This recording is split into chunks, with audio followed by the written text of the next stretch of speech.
By now, we've all seen the video of Rob O'Neill talking about the Tyler Robinson investigation and what he thinks about it. So I don't think it's necessary to play it again. I played it on yesterday's video, but he's basically saying that he doesn't buy it. He thinks that it is some kind of an explosion that happens underneath Charlie's shirt. So it was interesting and kind of a breath of fresh air to hear somebody give an opinion about this and not be afraid to speak up. So I don't think it's necessary to play the clip again. So I'm going to just kind of go over to the response that Andrew, Kolvet, and Blake Neff decided to post on Charlie Kirk's video channel. So apparently they're still using Charlie Kirk's studio and using his YouTube channel to get the message out. And so I want to play some clips from this and just kind of pick it apart little by little and go through the points one by one. We'll start with this first clip where they're basically talking about Rob and his response and what he thinks about everything. And then they're saying, is he wrong? And then they have Matt Tardio on the show, and he kind of gives his opinion of what's going on as well. Let's play this. People tell me that I'm wrong. I'm not wrong. Matt, is he wrong? Yep, he's wrong. Yeah. Okay, so he says right off the bat, he says, yep, he's wrong. And you can see Blake over here. I don't know why he is getting satisfaction from a certain outcome. You can obviously tell they want Rob O'Neill to be wrong. He has this smug look on his face, like he's just kind of smiling. By the way, does Blake wax his head? It's very shiny right here. Anyway, sorry. I get sidetracked. Also, what's up with this computer? Why is this computer so greasy right here? Was he eating chicken before he just started? Andrew's is nice and clean, but Blake's is a mess over here. It's like he's got greasy fingers or something. Okay, I digress. Sorry. So anyway, I find it interesting that they want a certain outcome, that they're not just happy with the way the investigation is going or asking critical thinking questions. They want to push a narrative, which is really strange. Why would you want a certain outcome for this case? Why wouldn't you just want the truth? But they're obviously pushing this, and they felt the need to bring Matt Tardio on and give the opposite opinion right as soon as Rob O'Neill came out with his. Then they felt the need to come out with a counter, so a counterpoint. And I understand where he's coming from. When I first, Blake is clearly happy. You can tell he's just loving that answer. No, he is absolutely wrong. Saw it as well. I originally thought the shot ended up coming from behind, and then I immediately ended up withdrawing my statement within a couple hours based on. So he was wrong too. Matt Tardio, he said within a couple hours, changed his mind, but at first he thought the shot was coming from behind. So even he saw that there were some things that were weird about this, but he is pretty much an avid Candace hater. So I think that's probably the reason why they brought him on this show in the first place. But let's continue. Everything was coming out.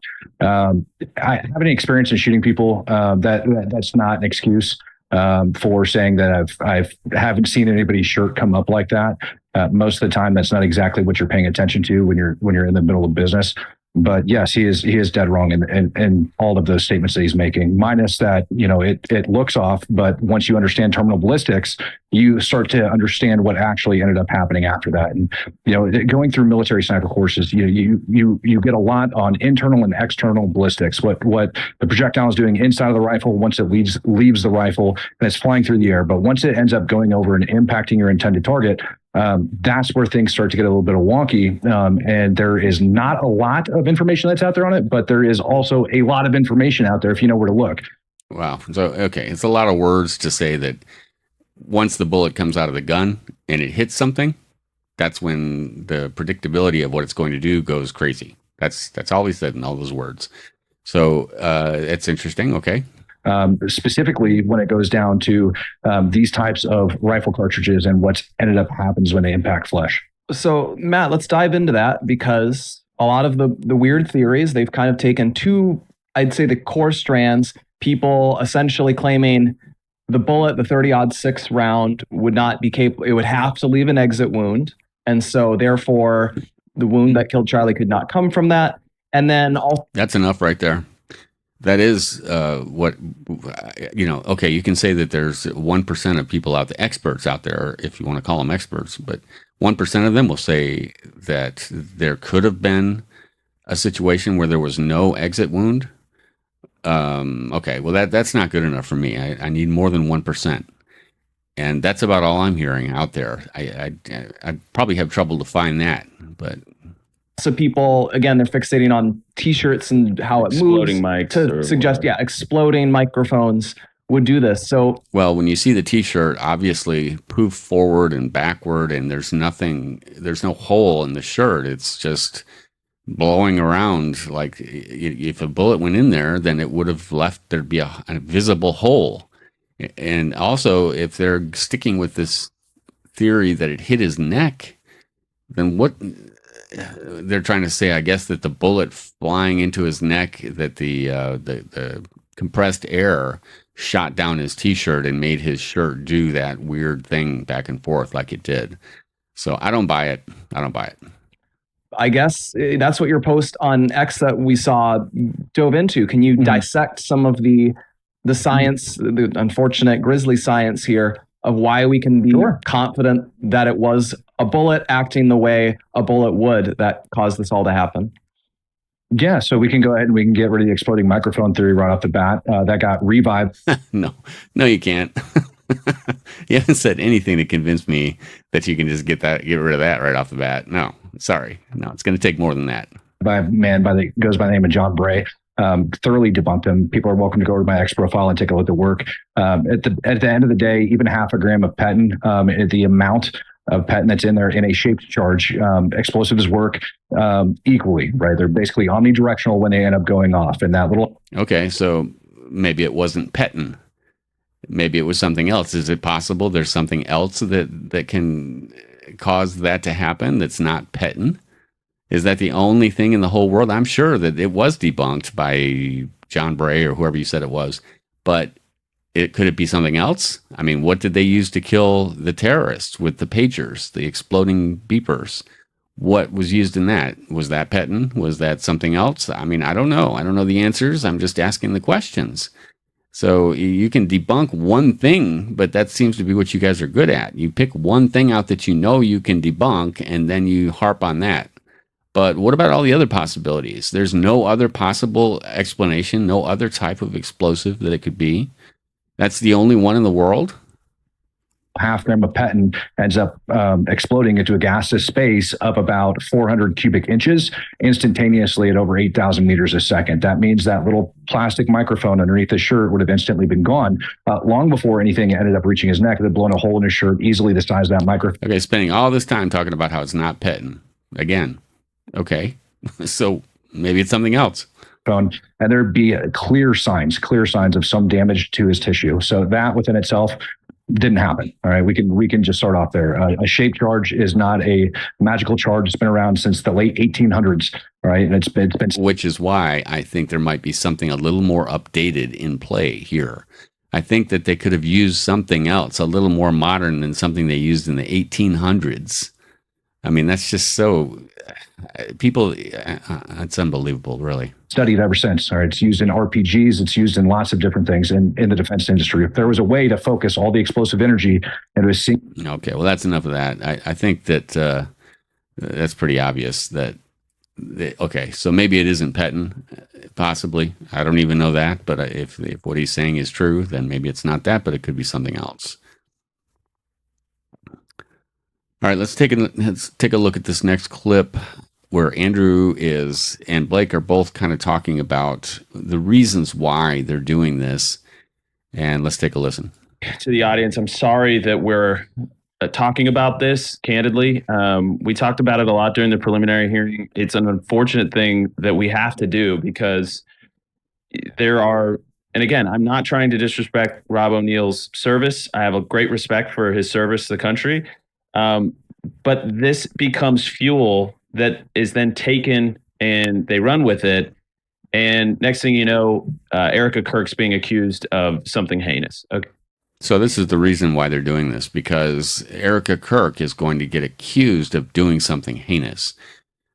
Okay, Erica Kirk's weird behavior has nothing to do with why people are asking questions about Charlie, trying to get to the bottom of it.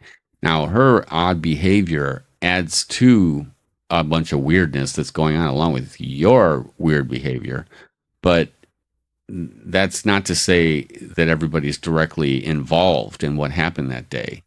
It could just mean that you have other reasons for wanting to grift on the Charlie Kirk show, and with Charlie Kirk's name written all over your studio and on the walls, and pictures of Charlie and Charlie Kirk show down here on the banner and on the desk and everywhere else.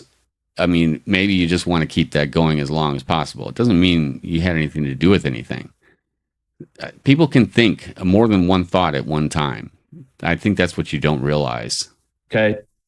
So we have to deal with the actual science and the facts, and we have to have responsible people like Matt who know this inside and out. Okay. Yeah. Right. Okay. So moving on, they go on to talk about Valhalla Nate from Valhalla, and he did a test, and I did a video a couple days ago about this, where he did a ballistics test on some freshly passed cattle or something. It was a pork shoulder, and he did some tests on that to the same angle of the shot and the same distance, and so they're talking about this here.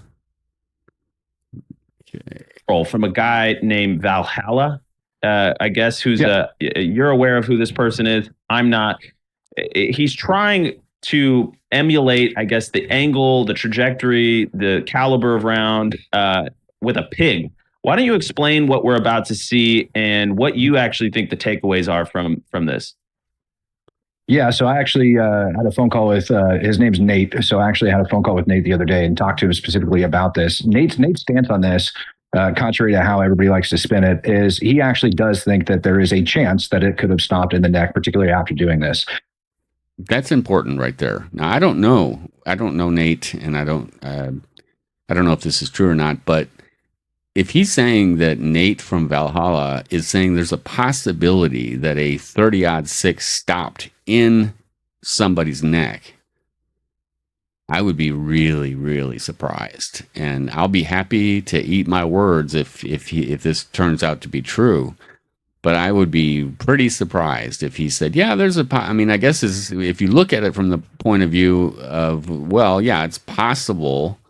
Anything's possible. It could start raining dinosaurs tomorrow. You know, that's a possibility. I guess if you look at it that way, I guess you could say it's possible. But practically speaking, I would be really, really surprised if Nate from Valhalla said that it was possible. It's a possibility, like a normal thing, or a possibility, something that could convict somebody based on that evidence alone, that a 30-06 was used and the bullet didn't stop the bullet didn't go through. No, I'd be really, really surprised.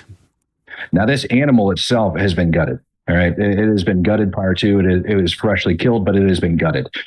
Within the neck, it's missing a lot of fluids. Okay, that end up going in there, and it's also missing a lot of how do you want to say internal parts that would have normally been in there when he ended up shooting it.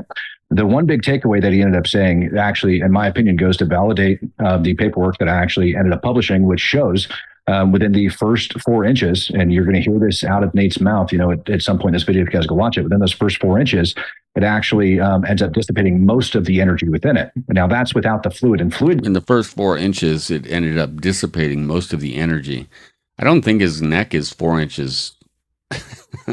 I don't even think it's 4 inches. I mean, what is a neck? 3.5 inches, maybe 4. So if most of the energy was dissipated by the time it went through 4 inches, then I would say that it was like, it still would have had enough to go through. I just haven't seen anything that would tell me different. Dynamics is actually one of the most important things that goes into internal ballistics, or terminal ballistics, when it ends up striking the target. Now, the one thing that Rob O'Neill had stated was he didn't understand how Charlie's shirt could have puffed up like that. And I believe his exact statement was the vapor trail couldn't have possibly caused the shirt to puff up. But the clip that I ended up sending to you earlier with the timestamp does in fact show the the air displacement from that projectile flying through the air, when it ends up striking that pig's neck, you will see it poof all over the grass over behind the pig. They should have put a T-shirt on the pig, I think. That might have shown some, maybe the shirt would have blown back and forth like that. Look, I'm open to anything. If this turns out to be true, then great. Let me see the evidence. But I haven't seen anything yet. But he's saying that it could be proven by compressed, or it could have happened due to compressed air and around, I guess, underneath the shirt or somehow it blew down under there. Okay, well, so maybe there's some tests out there that can help with that. All right, let's move on to the next and the last thing I have here to show you is where they're talking about the ballistics gel. And this is pretty important. We'll take a look at this in a second. All right. So 124 grain, 9mm Hydroshock ammunition penetrates roughly 12 to 15 inches of ballistics gel. The 30-06 Core-Lock ammunition goes through about 16 to 17 inches of ballistics gel. Okay, so the 30-06 goes through 16 to 17 inches of ballistics gel. Okay, so we looked it up, and it looks like the accuracy or because you can't compare ballistics gel directly to human flesh and what's going on up in the neck up there. So it looks like it's about within a 3 to 10% margin of error, maybe. If that's true, and we just say it's a 10%, just take the top, then I would guess that a 16 to 17 inches of ballistic gel, if it was off by 10%, then that would be 1.6 to 1.7 inches that you could take off of that. So it could go, let's just say 14 to 16, just to be generous. Instead of 16 to 17, it would be about, let's just say 14 to 16, right? Yeah, 14 to 15. Okay, so anyway, but 14, 15 inches still, I mean, it's ballistics gel. I mean, that's like 5 necks. I mean, that's a bunch of necks. And I even with the margin of error that because of the difference between ballistics gel and a human, I still don't see with a 10% margin of error, if it will go through 16 to 18 inches, it's going to go through 14 to 15 or 14 to 16 inches of a human with the margin of error. So I'm still not convinced. I don't see it. And he's not doing a good job of convincing me. So I'm going to leave it at that. I'd like to know what you think. Do you think that it's possible that the 30-06 bullet could have stopped in the neck? Is that possible? Because that's really what a lot of this is riding on. A lot of this is just going on the fact that a 30-06 just is not going to stop in a human neck.